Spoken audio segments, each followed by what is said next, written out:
나는 야구 인생 내내 그랬다. 비상식을 찾아 결국 이겼지만 현역 감독 시절 내내 잘했다는 소리는 얼마 듣지 못했다. 그러나 내게 제일 중요했던 건 결과였다. 다른 사람들의 존경 따위는 생각하지 않았다. 원하는 것은 결과뿐이었다. 승부에서 이길 수 있는데 점잖고 상식적이어야 할 이유가 어디 있단 말인가. 상식 속에만 있으면 앞으로 나아가지 못한다. 고이고 막히는 순간을 수없이 넘어오며 나의 비상식은 어느새 상식이 되었고 나라는 돌도 요만한 돌멩이가 되었다가 이제는 모래가 되었다. 마침내 물도 잔잔해졌다. 나라는 인간은 그렇게 80여 년을 흘러온 것 같다. 안녕하세요, 사마리안입니다. 제가 요즘에 다시 독서를 좀 본격적으로 시작을 했어요. 제가 오늘 소개해드릴 책은 야구 감독으로 굉장히 유명하신 김성근 감독이 최근에 출간한 인생은 순간이다 라는 책입니다. 그분의 인생의 철학을 담은 에세이집이라고 볼 수 있는데요. 일종의 자서전적인 느낌도 들어가 있습니다. 이분이 올해로 80이 됐다고 하더라고요. 저도 최강야구라는 프로그램을 보는 애청자 중에 한 명이고 여전히 또 활발하게 활동을 하시고 있는 모습을 봤는데 이분이 이렇게 나이가 많은지 몰랐어요. 80이라는 나이에도 불구하고 여전히 현역으로 뛰고 계신 이 대가의 삶을 한번 돌아보는 좋은 계기가 됐던 것 같습니다. 책은 크게 6개의 챕터로 이루어져 있습니다. 어떤 의식에 대한 이야기들, 그리고 이제 본인의 어떤 삶의 철학, 그리고 또 어떤 인생에 대한 이야기들, 그리고 어떤 프로로서 가져야 될 마음가짐, 리더로서 갖춰야 될 어떤 마인드들, 그리고 어떤 내가 아닌 팀으로서의 또 사람들이 가져야 될 마음가짐, 이렇게 한 6개의 챕터로 구성되어 있다고 보시면 될 것 같아요. 일구이무란 공 하나에 다음은 없다 라는 뜻이지만 이는 곧 누구에게나 기회가 있다는 뜻이기도 하다. 기회란 인생사에 3번은 온다. 단지 사람마다 그것을 붙잡을 수 있느냐 없느냐가 다를 뿐이다. 1번, 2번 왔을 때는 놓치고 마침내 3번째 왔을 때야 붙잡는 사람이 있는가 하면 기회가 온 것조차 모르고 그저 흘려보내는 사람도 있다. 그 차이는 바로 준비에서 온다. 준비가 된 사람은 기회가 오면 잡을 수 있고 기회를 잡은 사람은 모든 준비가 된 사람인 것이다. 인생을 살아보니 기회란 흐름 속에 앉아있다 보면 언젠가 오는 것이었다. 내 인생에는 그런 기회가 어마어마하게 많았다. 아니, 기회라기보다는 마치 순리처럼 내게 찾아온 일들이었다. 그러니 매일의 순간순간을 허투루 보내서는 안 되었고 그럴 수도 없었다. 내일이 있다는 것을 핑계로 삼지 않았다.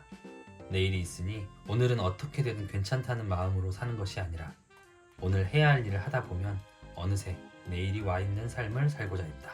생을 마칠 때 자기가 가진 잠재 능력을 100% 발휘하는 사람은 거의 없다. 고작 자기 능력의 20에서 30% 정도나 발휘하며 살까? 그러니 인간에게 한계란 없다는 걸 모르고 사는 것이다. 나머지 7, 80%의 능력은 어디로 사라지는가? 바로 스스로가 설정한 한계 속으로 사라진다. 경기를 치르다 보면 가끔 사인을 훔쳤느니 안 훔쳤느니 하며 갑론을박이 일곤 하는데 그걸 보고 선악을 가릴 이유가 있나 싶었다. 사인을 빼앗았다면 그 사람은 관찰을 통해 방법을 찾아낸 것이니 얼마나 대단한가. 반대로 사인을 빼앗겼다면 프로로서의 자격이 없는 것이다. 그랬는데 사인을 빼앗겼느니 누가 빼앗았느니 하며 남의 탓을 하는 건 나는 나약하다고 본다. 세상살이를 하며 제일 약한 것이 남한테 나를 해명하고 방어하는 사람이다. 요즘은 누구나가 가늘고 길게 살려고 하지 않나 싶다. 그런 사람들은 어김없이 실패한다. 굵고 짧게 사는 게 오히려 더 길게 사는 법인데 다들 그 사실을 모른다. 사실 나는 선수 시절에도 야구 감독을 하면서도 힘이 든다고 생각한 적이 한 번도 없다. 단 한 번도 그게 뭐가 힘들어? 라고 되묻는다. 그런 내게 다들 신기하다고 하는데 원래 모든 일은 힘이 든다고 생각하면 새로운 의식이 생기지 않는 법이다. 그러니 뭘 해도 힘들다고 생각하지 않고 그냥 했다. 힘들다기보다는 어려운 길이란 생각만 하지 않았나 싶다. 목표가 높으면 높을수록 오르기 어렵고 그만한 고통이 따른다. 시간도 걸린다. 힘든 것은 당연하다. 그래서 살아가면서 제일 베스트는 힘이 들어도 힘이 든다고 의식하지 않는 사람이다. 힘들 때도 그 안에서 즐거움을 찾아야 한다. 일터란 프로의 세계다. 프로의 세계에서는 젊은 세대가 기다리고 있다고 해서 양보할 필요 없다. 양보를 한다는 것은 물론 아름다운 이야기이긴 하다. 그러나 아름다운 이야기는 프로의 세계에는 없다. 힘이 있는 사람만이 남는 세계다. 이 정도면 되겠다 하는 정도의 의식으로는 프로의 세계에서 세상살이를 해내지 못한다. 이기지 못한다. 뭐든 끝끝내 해내고 말겠다는 의식이 있어야 위기가 와도 돌파하고 헤쳐나갈 수 있는 법이다. 파울을 치면 또다시 타격 기회가 주어진다. 두 번째 파울까지는 스트라이크 개수가 올라가지만 그 다음부터는 몇 번을 치든 똑같이 투 스트라이크다. 파울을 3번 치든 5번 치든 10번을 치든 타자에게는 계속 기회가 주어진다. 그러니 팬들은 계속 목청껏 응원하고 타자는 포기하지 않고 끈질기게 매달리는 것이다. 파울을 쳤다는 건 냉정하게 말하면 실패나 마찬가지다. 안타를 친 게 아니니까 그렇다. 그렇지만 다음 기회는 계속 주어진다. 그것이 바로 야구가 알려주는 인생이 아닌가 싶다. 실패했을 때, 실수했을 때, 못한다는 말을 들었을 때 거기서 그냥 포기하고 마는 사람과 어떻게 방법이 없을까 하고 고민하는 사람 사이에는 갈수록 차이가 넓어진다. 우리가 포기해서는 안 되는 이유다. 포기한다는 것은 곧 기회를 버리는 것이다. 역경은 누구에게나 온다. 그것을 어떻게 극복하고 넘기느냐가 중요하다. 홈런을 치고 안타를 만들 수 있다면 파울은 몇 번을 쳐도 괜찮다. 감독에 잘려도 수없이 비난받아도 나는 야구를 포기하지 않았다. 그러니까 아직도 야구를 한다. 나는 근본적으로 매사가 굉장히 부정적인 사람이다. 이건 사람들이 잘 모르는 내 기질인데 나는 대체로 부정적으로 생각한다. 그 부정적인 것을 긍정적으로 만들어가는 게 나의 인생이었다. 말하자면 나는 비관적인 낙천주의자인 셈이다. 태생이 긍정적인 사람은 부정적인 상황이 오면 당황한다. 처음 자기 머릿속에 구상하지 않았던 게 나타나니 문제를 해결할 방법을 찾지 못해 우왕좌왕하며 얼뛰기같이 굴다가 10중8구 거기서 다 무너진다. 그러나 처음부터 부정적으로 생각하고 온갖 상황을 미리 상상해 놓은 사람은 부정적인 상황이 와도 전혀 당황하지 않는다. 한국어에 보면 어차피, 혹시, 그리고 반드시라는 말이 있다. 나는 어차피 속에서 혹시를 만들어내는 게 최고의 인생이라고 본다. 어차피는 안 된다는 뜻, 그러니까 최악인 상황이고 혹시는 조그만 희망이다. 혹시라는 가능성이 생겨나면 마음에 갈등이 생긴다. 그 조그만 희망에 기대를 걸어봐야 할지 아니면 안 될 게 뻔하니 깨끗이 포기해야 할지 그 사이에서 헤매는 것이다. 이길 것 같을 때는 비관하고 질 것 같을 때는 오히려 낙관하는 것.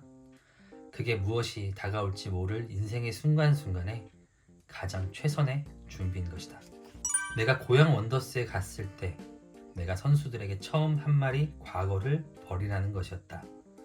고양 원더스 선수들은 주로 구단에서 방출을 당했거나 드래프트 때 지명되지 못한 선수들이다 보니 어딘가 주눅이 들어 있는 경우가 많았던 것이다. 과거에 실수를 했든 실패를 했든 그런 건 다 버려라. 그때의 생각, 방법이 나빴을 뿐이지 너희가 나쁜 게 아니다.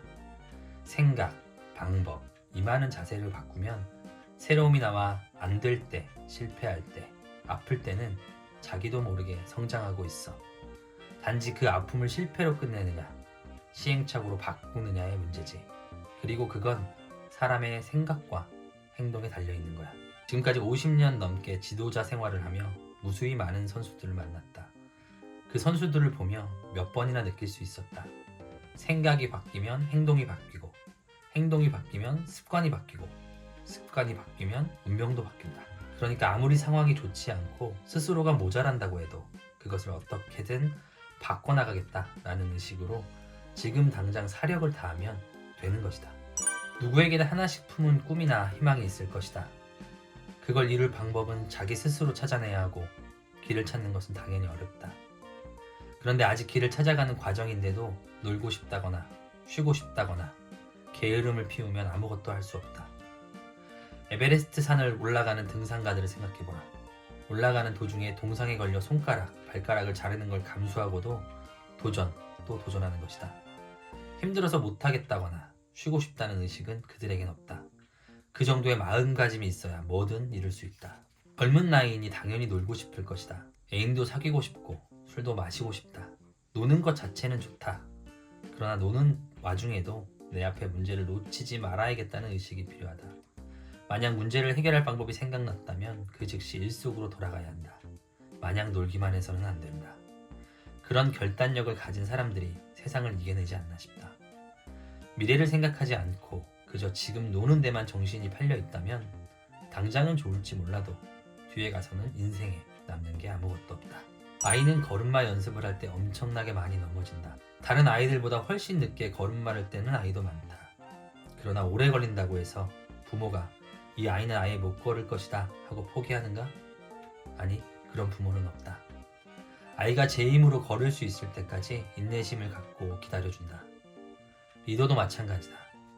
묵묵히 인내하고 때로는 내 감정을 다스리면서 아이를 기다려줘야 한다. 그것이 리더로서 가져야 할 첫 번째 덕목이 아닌가 싶다. 리더라면 사람을 쉽게 포기해서는 안 된다고 본다. 현실이 어떻든 간에 리더가 먼저 포기하면 안 된다. 리더는 심지어 선수 자신조차 스스로를 포기했다고 하더라도 끝까지 믿어주고 희망을 가지는 사람들이다. 모두가 포기할 때 마지막까지 희망을 가진 사람이어야 한다. 야구를 하며 가장 보람찬 순간이란 선수들을 키워냈을 때, 사람을 살려냈을 때가 아닌가 싶다. 그러니 선수가 절망했을 때도 그 절망을 희망으로 바꿀 길이 없나. 낙관주의자 같은 생각을 하게 되는 것이다. 리더는 절대 사람을 버리지 않는다. 인내하고 기다린다. 나는 그렇게 믿는다. 나는 쌍방울 감독 시절 엄청나게 많은 비난을 받았다. 가장 많이 들은 것이 김성근의 야구는 야구도 아니다 라는 말이었다. 그때까지 다들 하는 야구와 너무 다르니까 하는 말이었을 테다. 내가 봐도 그랬다. 선발 투수라도 안타 몇 개만 맞으면 곧바로 내리고 이닝을 쪼개가며 투수를 바꿔대니 다들 저 감독은 지금 뭘 하는 거지 싶었을 것이다. 심지어 한 경기에 투수 9명을 쓴 적도 있다. 그럴수록 사람들의 비난은 거세졌다. 이미 만들어진 길을 그대로 걸어가서는 안 된다. 아직 없는 길에 살 방법이 있기 마련이다. 잘 포장된 아스팔트 길이 아니라 돌 무더기와 잡초가 무성한 길이라도 나만의 길을 걸어야 한다. 남들과 똑같은 아이디어와 프로세스뿐이라면 세상은 나를 써줄 이유가 없다. 자기 존재 가치라는 게 있어야 일을 시켜주는 법이다. 물론 이제까지 가보지 않은 길에는 리스크가 많다. 위험하기 짝이 없고 극단적으로 가다가 죽을 수도 있다. 그럼에도 도전할 수 있는 발상, 도전하는 행동, 도전을 계속하는 힘, 도전하는 열정 4가지만 있다면 사람은 죽을 때까지 내 길을 찾으면서 살아갈 수 있다. 비상식적인 승부수를 던져야 살아남을 수 있다. 그리고 살아남는다면 그 비상식은 곧 상식이 된다. 나는 여태껏 그런 방식으로 살아왔다. 돈을 받으면 프로다. 최강 야구 선수들에게 한 말이다. 고등학생 야구단과의 시합에서 진 날, 시합이 끝나고서 선수들끼리 모여 우리는 프로 출신인데 아마추어와 시합에서 졌다는 게 너무 창피하지 않느냐, 이런 말을 나누고 있는 것이다. 그걸 가만히 듣자니 시합에 들어가기 전에 가진 의식부터 틀렸다 싶었다. 프로 출신이라는 말 때문이었다. 방송국에서 돈을 받고 있지 않는가. 돈을 받는다는 건 프로라는 뜻이다. 그렇다면 시합에서 이겨야 하고 시합을 봐주는 관중들에게 즐거움을 안겨줘야 한다. 프로라면 시합에 나가는 매 순간 그런 의식이 필요하다.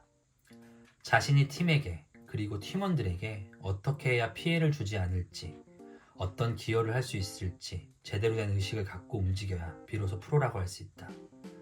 그런 의식이 없으면 최강 야구는 아무것도 아니게 된다. 선수단 뒤에는 200명의 스태프가 있다.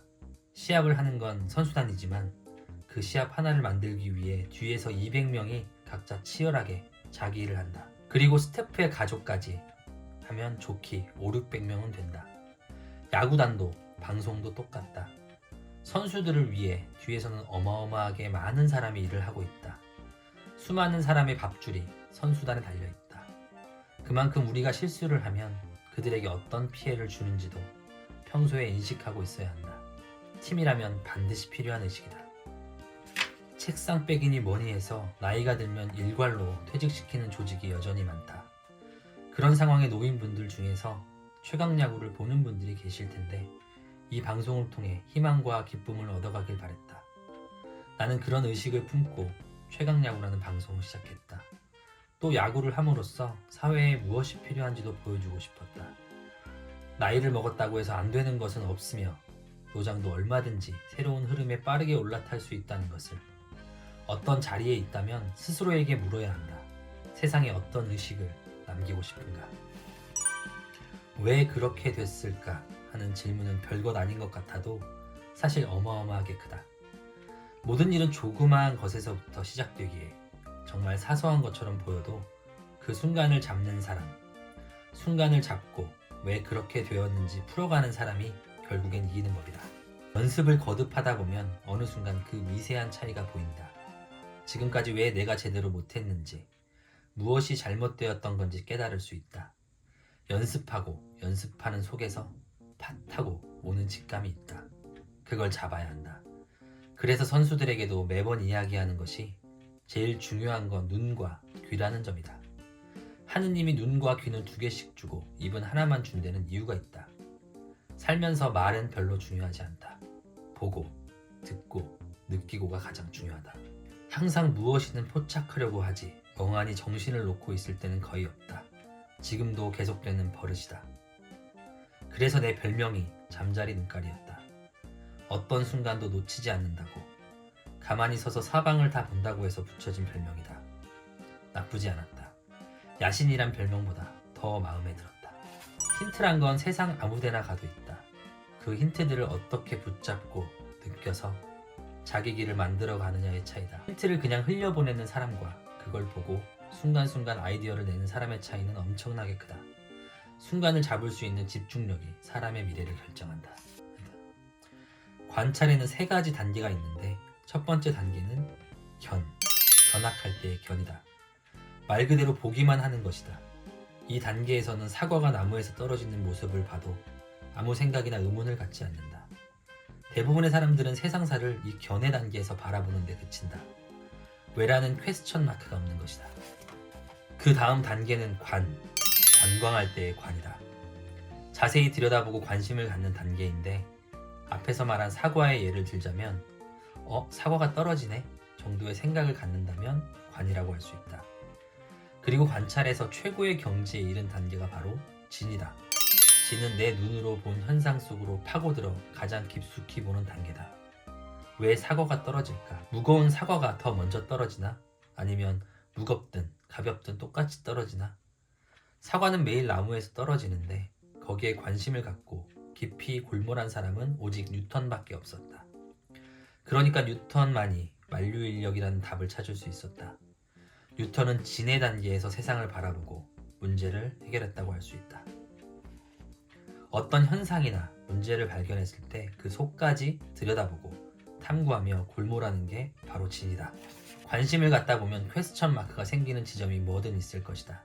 그 지점을 찾아 느낌표로 바꾸는 사람이 이기게 되어 있다. 야구도 세상 일도 다 그렇다. 사람의 성공을 결정하는 것은 재능일까? 노력일까? 나는 언제나 노력이라고 말하곤 한다. 인생이란 100%의 노력에 달려있다.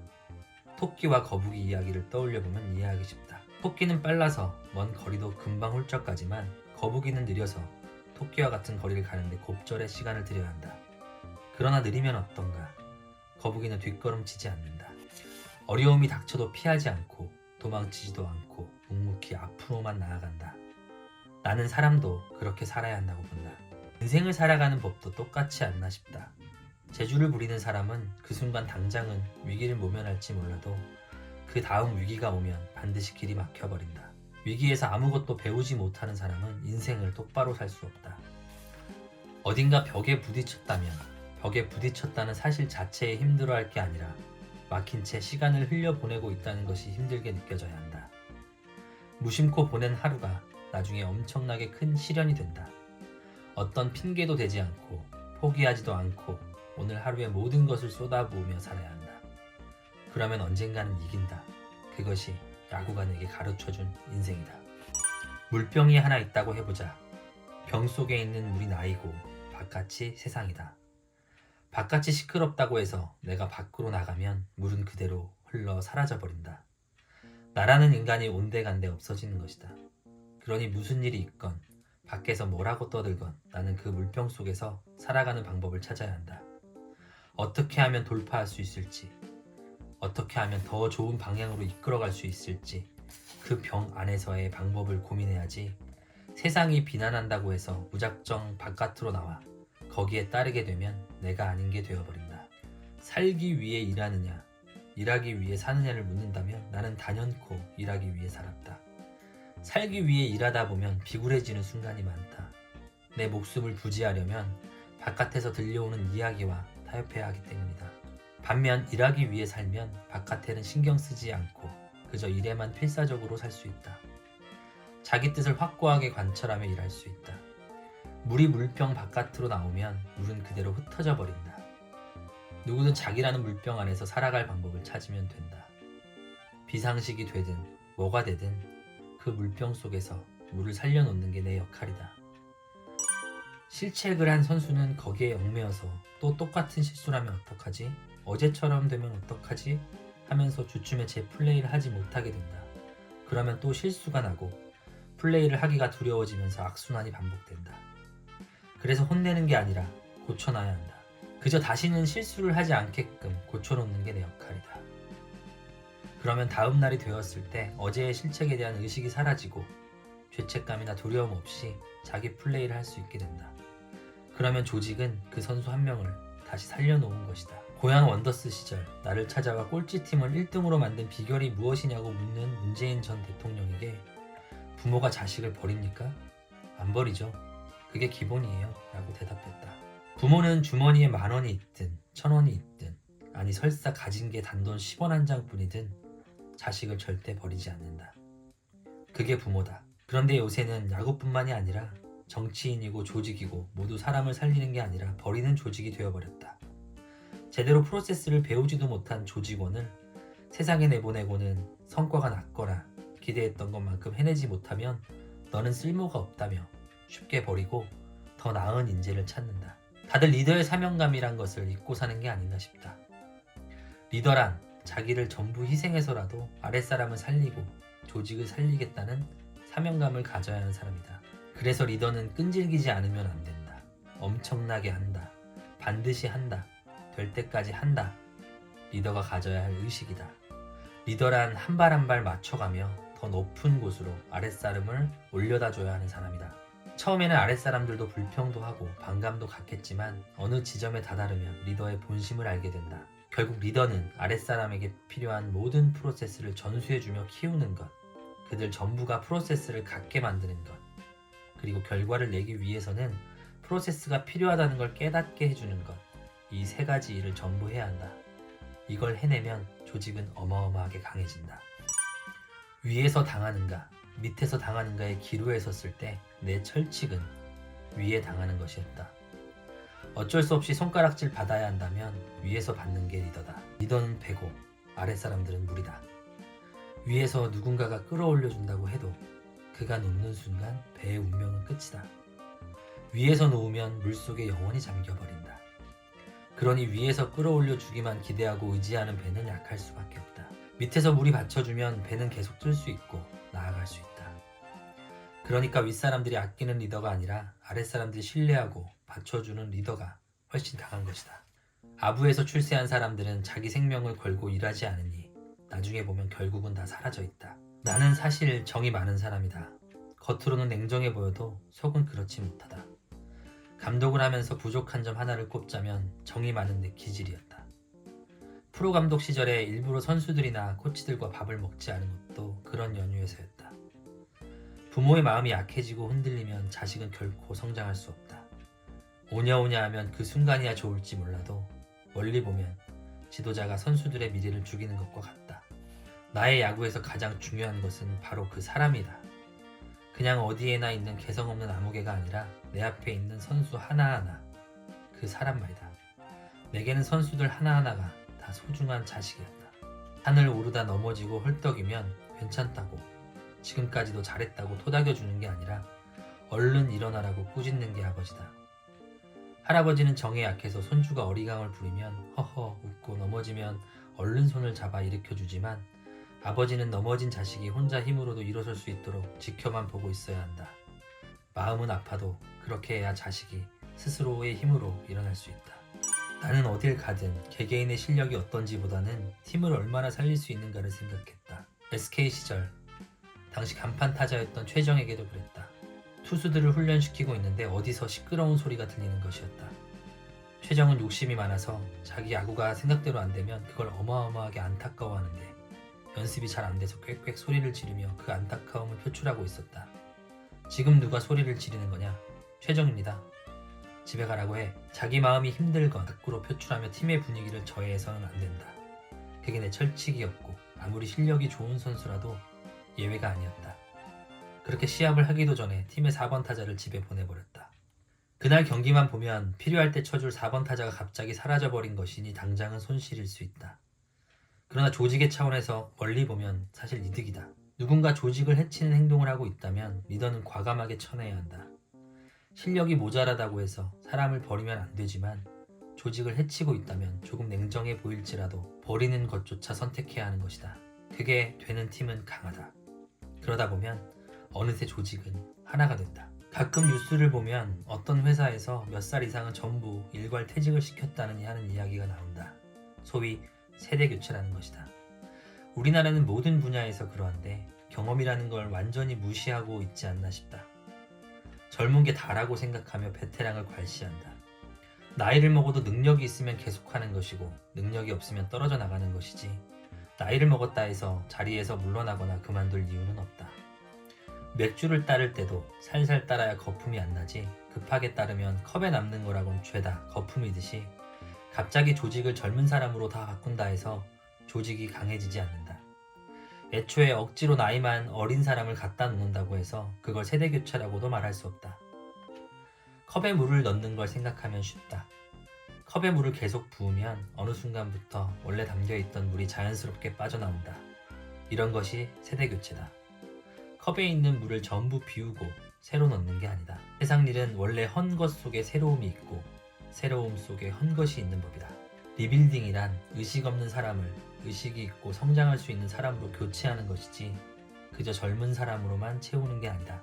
어리다고 해도 제대로 된 의식이 없다면 쓸모가 없다. 반대로 나이를 먹은 사람도 나이를 먹은 만큼 떨어져 나가지 않으려고 노력을 해야 한다. 그러지 않은 사람은 베테랑이라도 쓸모가 없다. 죽을 때까지 성장해야 한다. 결국 인생이란 나이와 상관없이 움직이는 것이다. 몇 살을 먹었든 몸이 어떻든 자기의 베스트를 다하는 것. 세상살이에 중요한 건 그뿐이다. 내가 팀에 가면 선수들에게 꼭 가르치는 말 중 하나가 자타동일이다. 팀이라면 슬플 때 같이 슬퍼하고 실수했을 때 팀을 위해 이야기할 수 있어야 한다는 뜻이다. 조직의 일원이라면 내가 아닌 우리라는 개념을 가져야 한다. 다른 사람에게 피해를 주지 말고 최소한 자기가 남에게 피해를 줬을 때 미안해할 줄 알아야 한다. 팀워크가 중요하다고 하면 흔히 화목한 조직을 만들어야 한다는 말로 이해하기 쉽지만 그런 뜻이 아니다.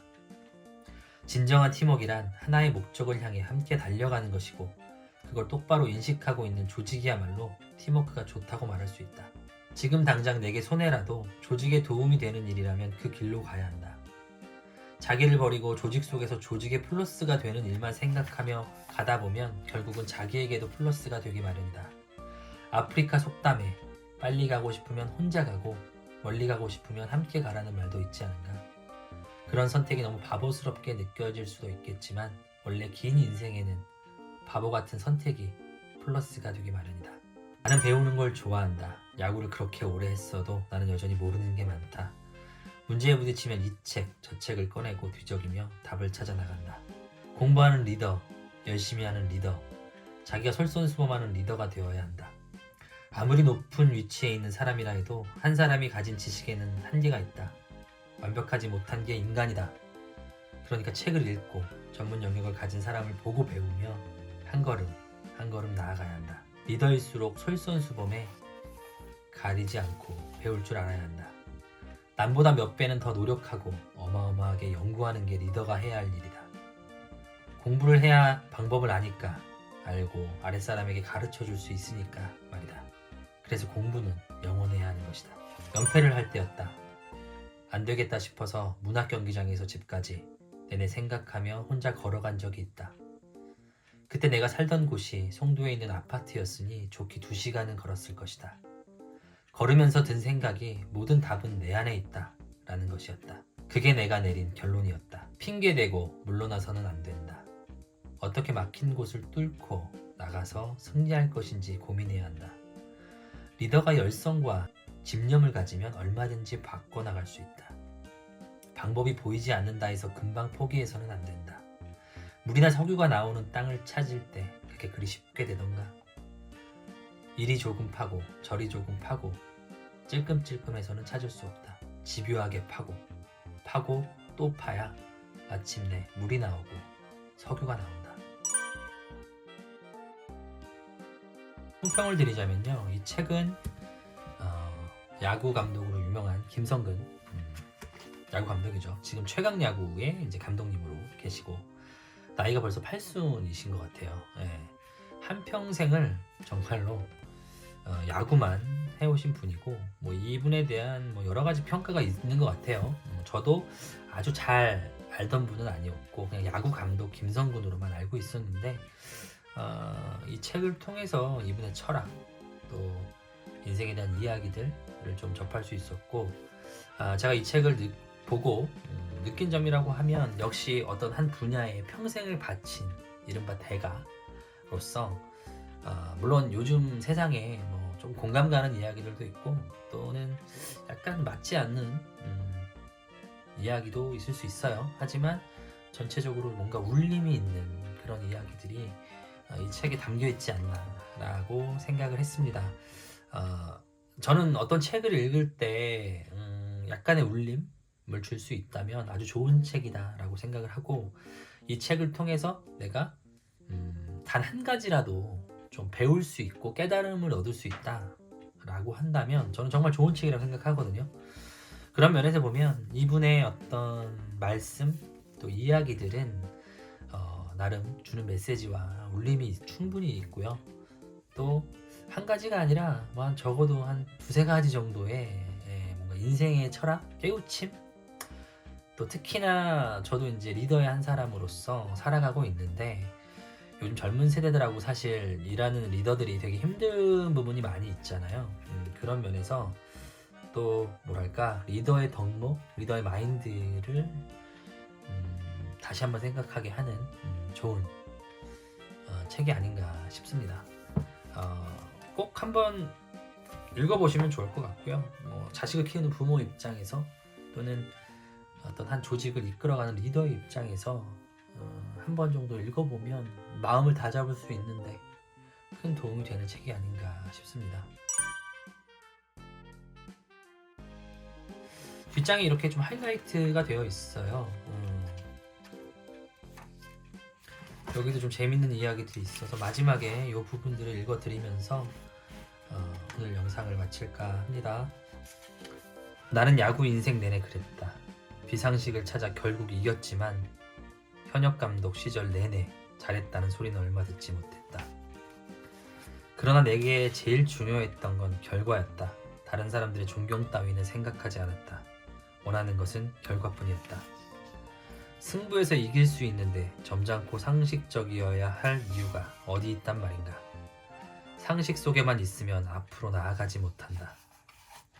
고이고 막히는 순간을 수없이 넘어오며 나의 비상식은 어느새 상식이 되었고 나라는 돌도 요만한 돌멩이가 되었다가 이제는 모래가 되었다. 마침내 물도 잔잔해졌다. 나라는 인간은 그렇게 80여 년을 흘러온 것 같다.